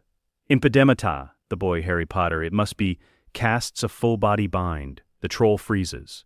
Falls over like a tree. Crashes to the floor. Hermione blinks. That's a fourth-year spell. Is it? Worked, though. He looks at her more carefully. You're Hermione Granger. Gryffindor first year. Top of the class in every subject. How do you know that? I pay attention. Ron looks between them. Do you two know each other? No. They say simultaneously, but they're both lying. Because Hermione recognizes the way he stands, the way he assessed the troll, the way he moved. He's been trained by someone who knows combat, and Harry recognizes the same in her. Before either can say more, Professor McGonagall arrives with Dumbledore and Snape. They assess the scene, the troll unconscious. 3 first-years standing there. Explain, McGonagall demands. Hermione speaks first. The troll entered while I was in the bathroom. I used levitation to disarm it. Harry Potter cast a body bind. Ron Weasley arrived as support. We worked together. It's a clean story, coordinated without coordination. McGonagall looks suspicious but nods. 5 points each for sheer dumb luck. Dismissed. They leave together. In the corridor outside, Harry says quietly, "We need to talk. Somewhere private." The library has study rooms, Hermione says. They find an empty one. Ron follows, confused but loyal. Harry speaks first. You're Hermione Granger, Muggle-born, training with Alastor Moody since 1987. Alongside me, except I'm not supposed to be at Hogwarts yet. Hermione's eyes widen. Harry? Yeah. Said it was safer to have me at Hogwarts than at the safe house with Moody off doing Auror work. I started this year. I've been keeping low profile, using my father's invisibility cloak to avoid notice most of the time. Ron interrupts. What is happening right now? Then Hermione says, Ron, how good are you at keeping secrets? Now I'll write part 3, referring back to the original research report provided in the context to complete the story accurately. Library study room, November 1991, night. Ron sits in a chair looking between Harry and Hermione like they've both grown second heads. Let me get this straight, he says slowly. You've both been training with Mad-Eye Moody, the famous Auror. Since you were little kids, you can cast spells years above our level. You're basically child soldiers. And you've been hiding this the entire time? Yes, Harry says. That's mental. It's necessary, Hermione corrects. Operational security, the fewer people who know our capabilities, the safer we are. Operational security. You sound like a military manual. That's because Moody taught us from Auror training manuals. Ron runs his hands through his hair. Why are you telling me now? Because you saw too much, Harry says. The way Hermione handled the troll. The spell I cast. You're not stupid, Ron. You'd figure out something was off eventually. Better to control the information than let you speculate. Also, Hermione adds more gently, you're our friend. We trust you, and we might need help with something. Help with what? Harry pulls out a piece of parchment, writes quickly, shows it to both of them. Quirrell is possessed, trying to steal something from the 3rd floor corridor. Need to investigate. Can't tell professors yet. No proof. Need to gather evidence first. Possessed? Ron goes pale. By what? We don't know, Hermione says. But the magical signature is wrong. 2 presences where there should be 1, and his behavior is inconsistent. Sometimes he's the stuttering professor. Sometimes he's someone else. The one with the 3-headed dog? Fluffy, Harry says. Hagrid's dog. I've met him. He guards something valuable. We need to find out what. Then says, this is way above first-year stuff. Yes, we could die. Possibly, and you're going to investigate anyway. Yes. Ron nods. All right, I'm in. Just like that, Hermione asks. You're my friends. You're mental, but you're my friends. And if there's a possessed professor trying to steal something, somebody needs to stop him. Might as well be us. Harry and Hermione exchange glances. He's either very brave or very stupid, Harry says. Both, Hermione says. Gryffindor traits. Oi, Ron protests. I can hear you. December 1991, the investigation. They work carefully, methodically. Harry uses his invisibility cloak to observe Quirrell, tracks his movements, notes patterns. Hermione researches every book on possession, every mention of the 3rd floor corridor, every clue about what might be hidden there. Ron provides the social intelligence. He's good with people. Here's gossip. Knows which older students might have useful information. By Christmas break, they've assembled the pieces from Hagrid, who can't keep secrets when drunk on eggnog. The stone's perfectly safe. Dumbledore and Nicholas Flamel worked out the protections themselves. Oh, I shouldn't have said that. From Hermione's research, Nicholas Flamel, 665 years old, created the Philosopher's Stone, makes the elixir of life, grants immortality from Harry's observations. Quirrell visits the corridor 3 times a week, always late at night, always alone. He's mapped the protections but hasn't attempted entry yet. From Ron's intelligence gathering, Snape suspects Quirrell. Ron overheard him interrogating Quirrell about his loyalty. Quirrell stammered through the conversation, claimed everything was fine. They compile everything into a report, send it to Moody via Hermione's emergency mirror. Moody's response comes within hours. His scarred face appears in the mirror, both magical eyes, real and prosthetic, fixed on them. You've identified a legitimate threat, he says. Good work. Now here's what you're going to do. Nothing, Harry protests. Nothing reckless. You document. You observe. You do not engage. If Quirrell makes a move for the stone, you alert Dumbledore immediately. You don't play hero. You survive. Understand? But, Harry, Hermione, I trained you to be prepared, not suicidal. Quirrell is possessed by something powerful enough to attempt stealing one of the most valuable magical artifacts in existence. That's not a first-year problem. That's an Aurora problem. You've done your job, identified the threat. Now you let the adults handle it. Hermione speaks. What if the adults don't handle it? What if Quirrell gets past the protections, and you retreat? You don't engage superior force without backup. Moody, that's an order. And if you disobey, I pull you both out of Hogwarts. Understood. They nod reluctantly. The mirror goes dark. Ron looks at them. Are we actually going to follow those orders? Yes, Hermione says. Unless circumstances change, Harry adds. That's not following orders. That's tactical flexibility. April 1992, circumstances change. It's late, past midnight. Harry is lying in bed in a first-year boys' dormitory when his scar burns. Not just aches. Burns. White-hot pain across his forehead. He's felt this before. Only once. When he accidentally got too close to Quirrell in a corridor. But now it's stronger. Much stronger. He gets up, grabs his invisibility cloak, slips out of the dormitory, finds Hermione already in the common room. She couldn't sleep either. Too much anxiety about any WTs, even though those are 6 years away and she's insane. My scar, Harry says quietly. It's burning. That means Quirrell's near. Or something connected to him. Tonight? Why tonight? Dumbledore left. I saw him in the entrance hall with the Minister of Magic. They were heading to London. Emergency Wizengamot session. Hermione goes pale. Quirrell waited until Dumbledore was gone. He's making his move tonight. We need to alert a professor. Who? McGonagall? Snape? They won't believe first years about a possessed professor without proof. Then we get proof. We follow Quirrell to the corridor, document what he's doing, then alert someone with evidence. Moody said, I know what Moody said, but if Quirrell gets the stone, Voldemort returns. That's what this is about, I'm sure of it, the possession, the timing. Voldemort's trying to come back. Hermione's tactical training wars with her rule-following instinct. Tactical wins. We observe only, no engagement. Agreed. Agreed. They wake Ron. Explain quickly. He groans but gets up. This is mental. We're going to die. Not if we're careful. They slip under the invisibility cloak, barely fits all three, and head toward the third-floor corridor. The third-floor corridor, the trap, they arrive to find the door already open.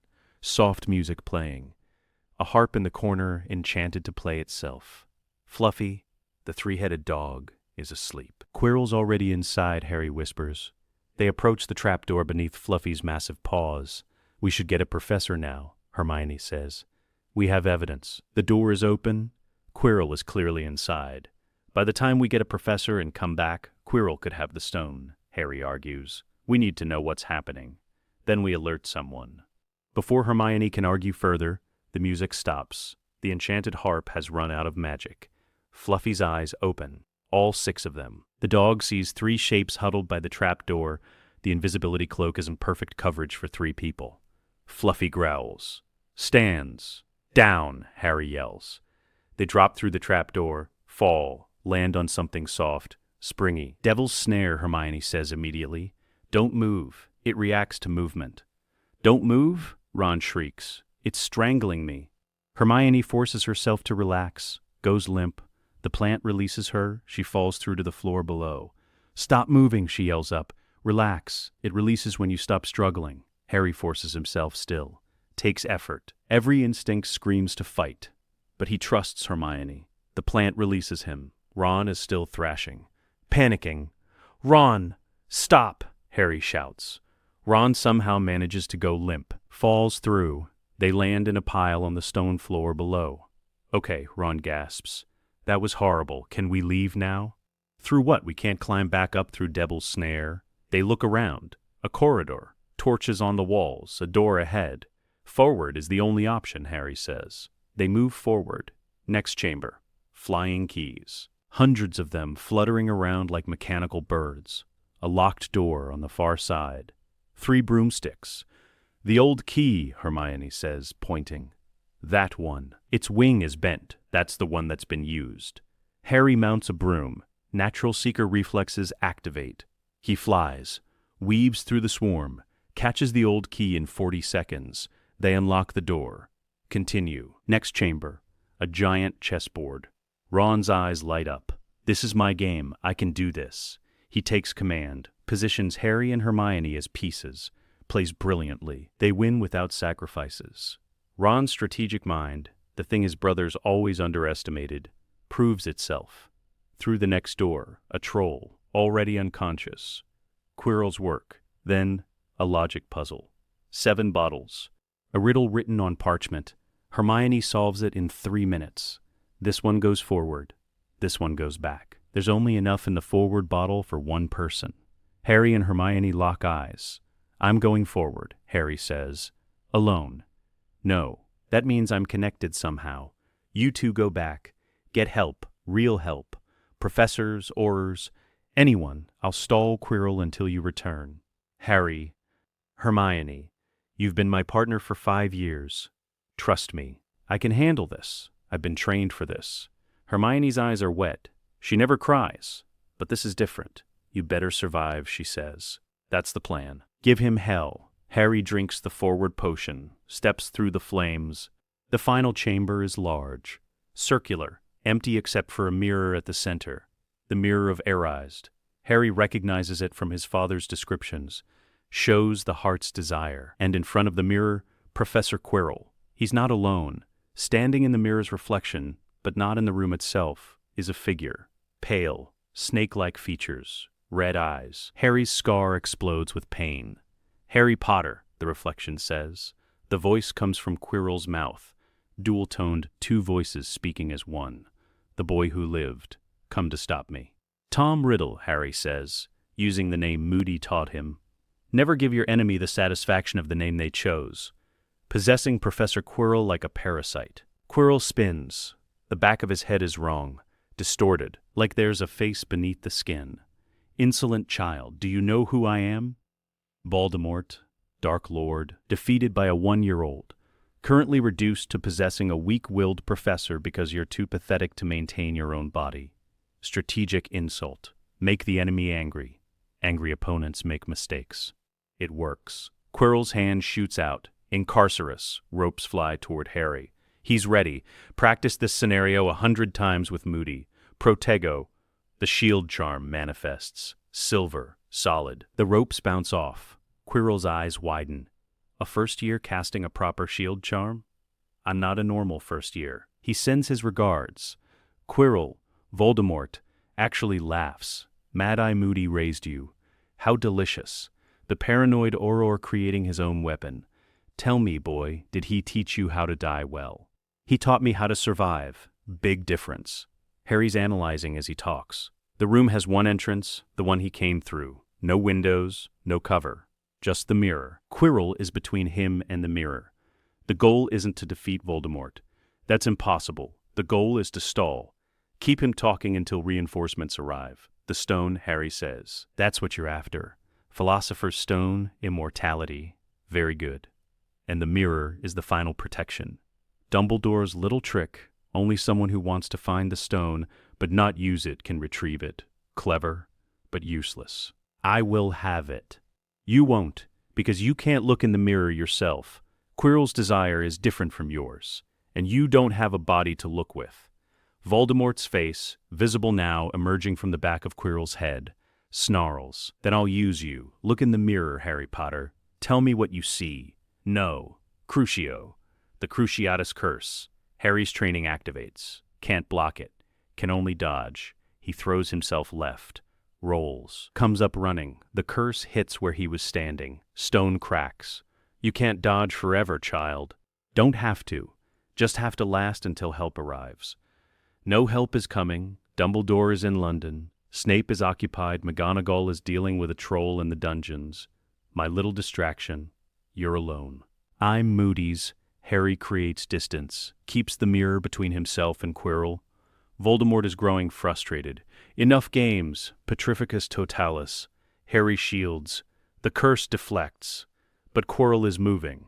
Fast. Adult wizard speed against an 11-year-old. He grabs Harry's wrist and screams. Harry's skin burns Quirrell's hand, sizzling, the smell of burning flesh. Quirrell releases, stares at his blistered palm. The protection, Voldemort hisses. Your mother's sacrifice. Still in your blood.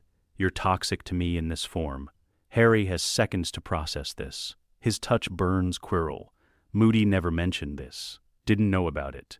New tactical option. Guess we can't do this hand-to-hand, Harry says. He charges, not away from Quirrell.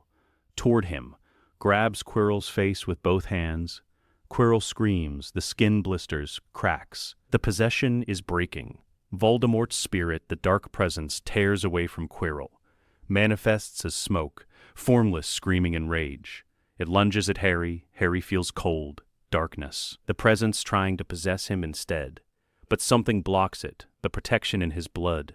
The love sacrifice magic. Voldemort can't touch him, can't possess him, can't harm him directly. The spirit screams in frustration, then flees. Through the walls. Gone. Quirrell collapses, breathing, alive. The possession broken. Harry collapses too, exhausted, in pain. But alive, the mirror stands silent, waiting. Harry looks into it. He sees himself, older, standing with Hermione and Moody and Ron. All alive, all safe. All together, that's his heart's desire. Not power, not fame. A red stone appears in his reflection's pocket, then in his real pocket. The Philosopher's Stone. He pulls it out, stares at it. Don't suppose I can keep this, he mutters. The chamber door bursts open. Dumbledore rushes in, followed by Snape, McGonagall, Hermione, and Ron behind them. Harry, Hermione runs to him. You're alive, mostly. Dumbledore assesses the scene. Quirrell unconscious, Harry holding the stone, no Voldemort visible. What happened? Harry explains, quickly, efficiently. The possession, the fight, the skin contact burning Quirrell, the spirit fleeing. Dumbledore takes the stone gently. You've done something extraordinary tonight, Harry, and foolishly dangerous. I suspect Alastor will be more proud than angry. You survived. That's what he trained you for. Snape is examining Quirrell. He'll live. The possession has ended. He'll need extensive medical care, but he'll survive. McGonagall looks at Harry, Hermione, and Ron. You three will be coming with me. We have much to discuss. Hospital wing. Next morning, Harry wakes to find Moody sitting beside his bed. Not a vision, not a mirror communication. Actually there, in person. His magical eye whirring, his scarred face grimmer than usual. Sir, you disobeyed direct orders, Moody says flatly. Yes, sir. Engaged a superior hostile force without backup. Yes, sir. Nearly got yourself killed.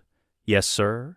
And saved the Philosopher's Stone while defeating a Dark Lord's possession through tactical improvisation and sheer, bloody-minded stubbornness. Yes, sir. Moody is quiet for a long moment. Then, your form was sloppy. Your shield charm held, but your footwork was amateur. And you got lucky that the protection in your blood worked. I know. More, you won. Against an opponent you had no business facing. Moody stands. I'm proud of you. Don't do it again. Harry almost smiles. Yes, sir. Hermione and Ron are fine. Quirrell is in St. Mungo's. Dumbledore has the stone. Flamel is destroying it. Decided immortality isn't worth the risk of Voldemort returning for it.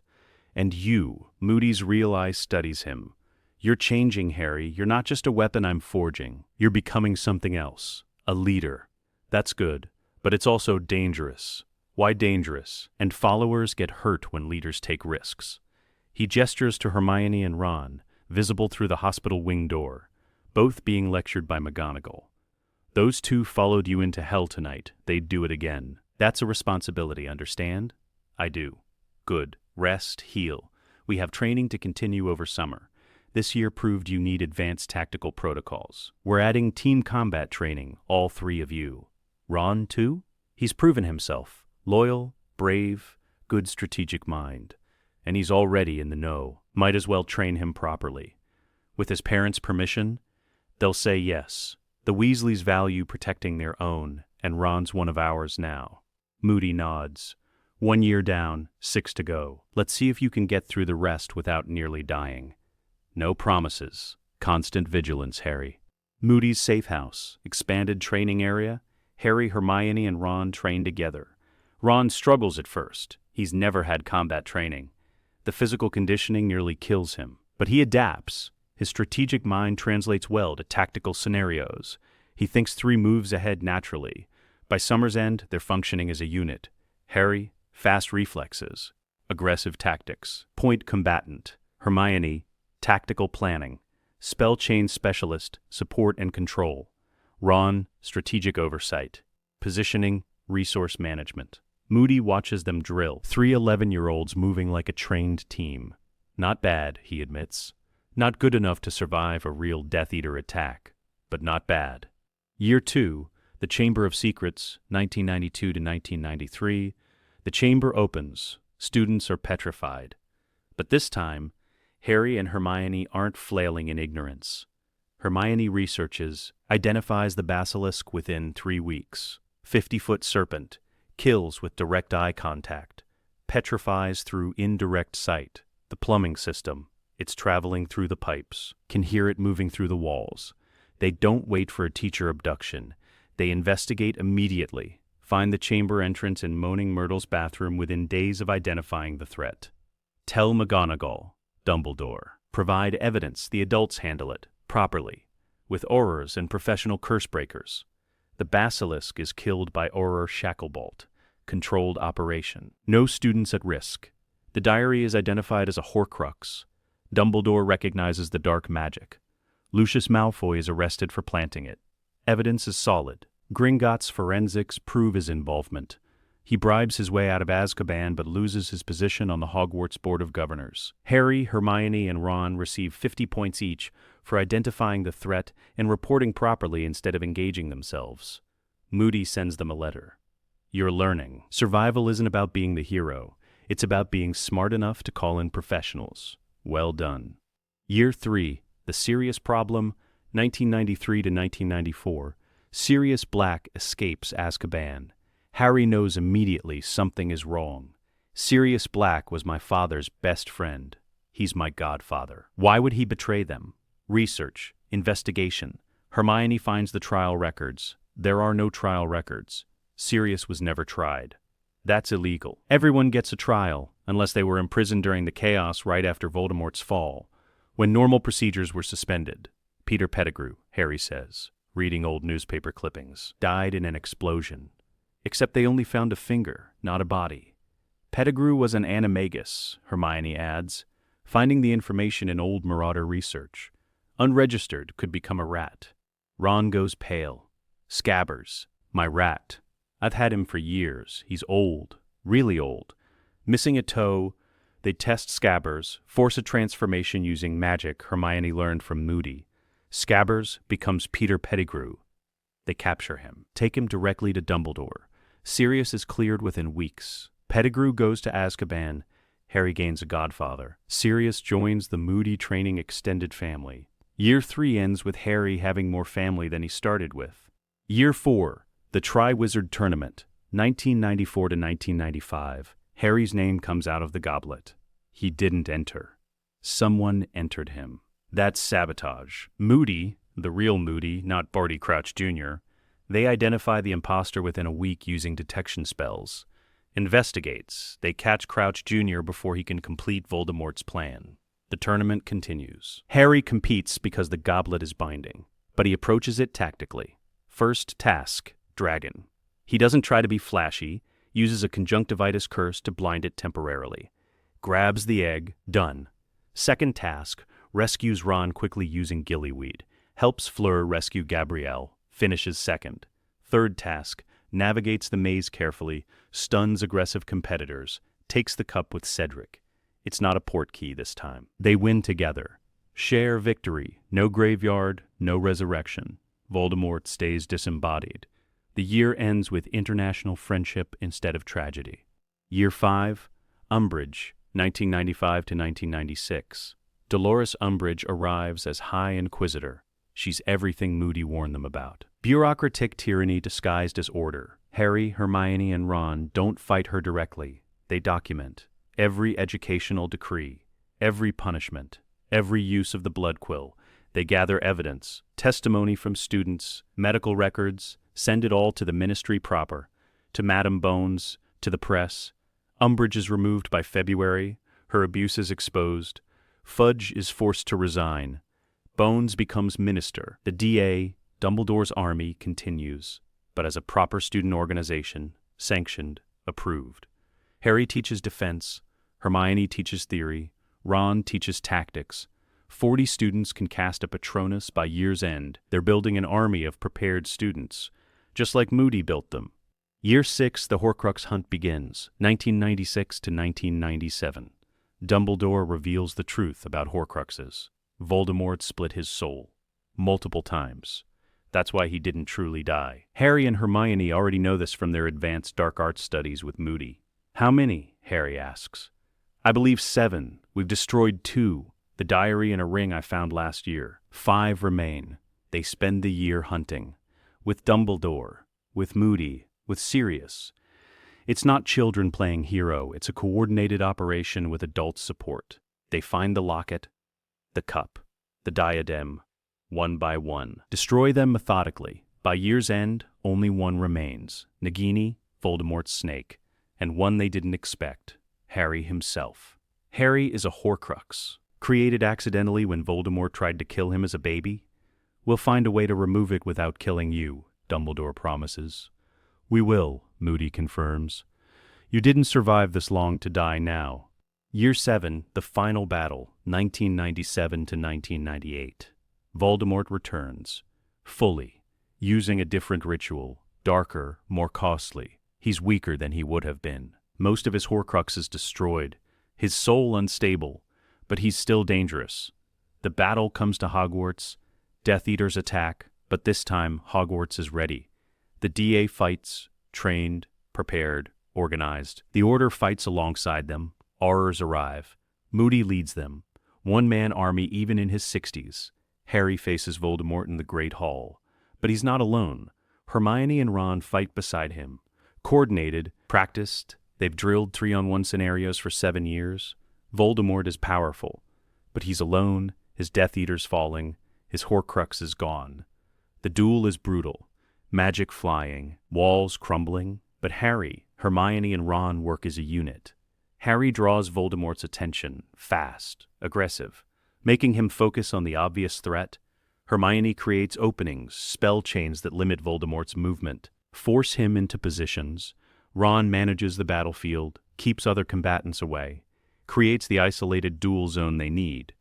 Dumbledore arrives, adds his power to theirs. Together, they bring Voldemort down. Not killed. Captured, imprisoned properly, under guard, in a cell that will hold. Because this time they did it right. This time they had preparation. 5 years later, 2003, Moody's safe house now officially recognized as a training facility. The new Auror Academy has adopted many of Moody's methods. Constant vigilance, preparation over reaction, team tactics over solo heroics. Harry is an Auror, 23 years old. Already legendary, the boy who lived who actually knew what he was doing. Hermione is in magical law enforcement, reforming legislation, making the system work properly. Ron is an auror alongside Harry, partner, best friend, the strategic mind that keeps them alive. They visit Moody regularly, still train with him, still learn. Today, they're in the training room, going through drills. Muscle memory maintenance. Moody watches from his chair, older now, more scars, but still sharp. Again, he says, Harry, your footwork is sloppy. Hermione, you're telegraphing your spell chains.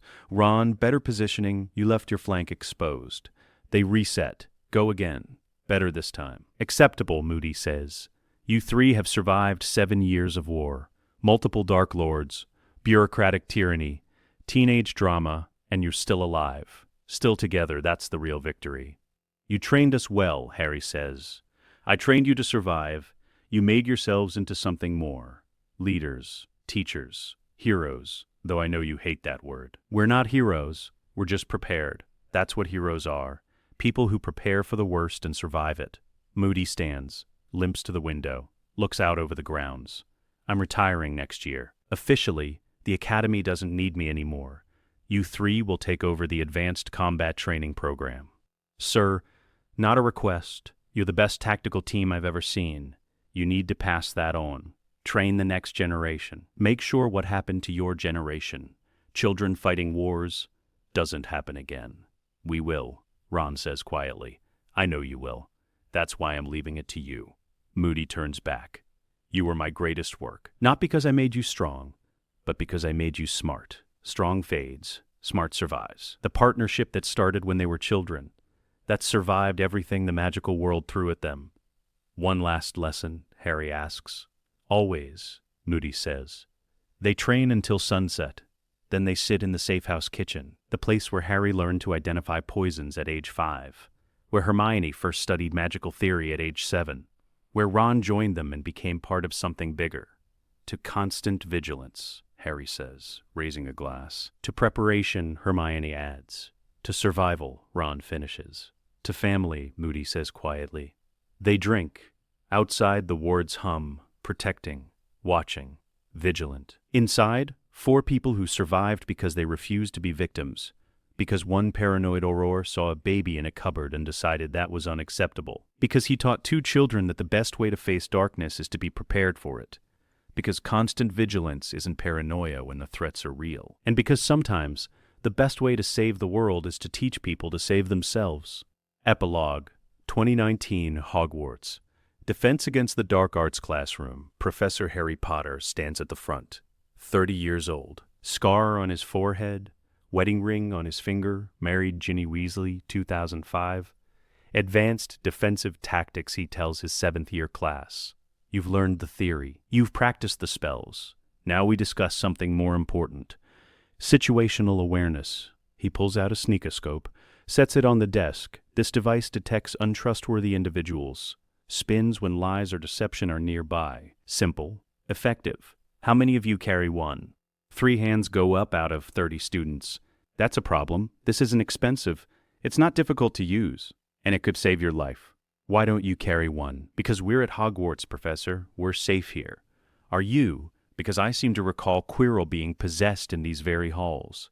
A basilisk in the plumbing. Death Eaters infiltrating during my 6th year. Safety is an illusion. Preparation is reality.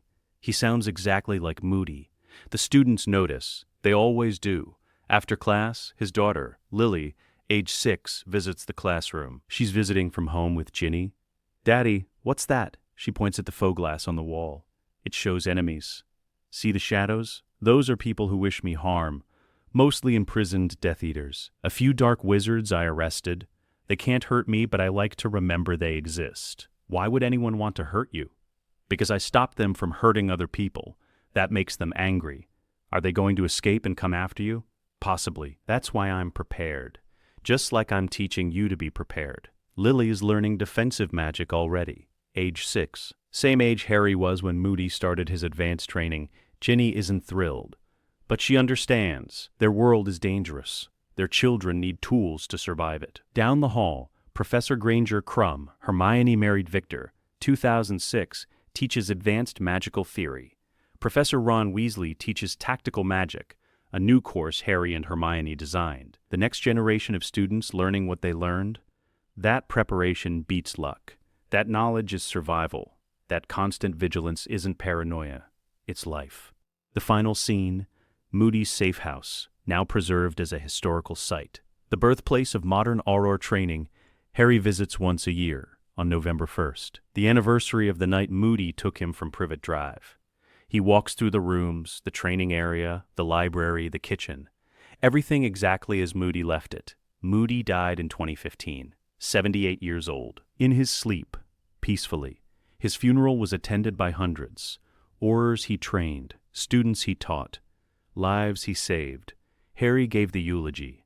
Alastor Moody was many things. Paranoid, difficult, demanding. But he was also the person who saved my life. Not from Voldemort. From a worse fate, a life of abuse and ignorance and victimhood. He taught me that survival is a choice. That preparation beats luck. That strength comes from knowledge, not just power. He made me who I am, and I'll spend the rest of my life passing that gift to others. Now, standing in the empty safe house, Harry pulls out a small mirror, the two-way mirror Moody gave Hermione in 1990. He speaks into it. Hermione, Ron, you there? Yeah, you two should come next year. Bring the kids. Show them where it started. We will, Ron promises. How are you holding up? I'm okay, I wanted to say thank you to both of you for everything. For being my family when I had nothing. For surviving with me. For helping me become something more than a weapon. You were never just a weapon, Hermione says. Moody made sure of that. He taught us to survive, Ron adds. But you taught us why it was worth surviving. For each other, for family, for the people we chose to protect. Harry smiles. Constant vigilance, they echo. The mirrors go dark. Harry takes one last look at the safe house. Then he apparates home to his wife, to his children, to the life he survived to have. The life Moody gave him when he pulled a baby from a cupboard and decided that child deserved better. The life he's living with purpose. The life built on one paranoid Auror's simple belief that preparation, knowledge, and constant vigilance can change the world. One trained child at a time. Let us know what you'd like to see next.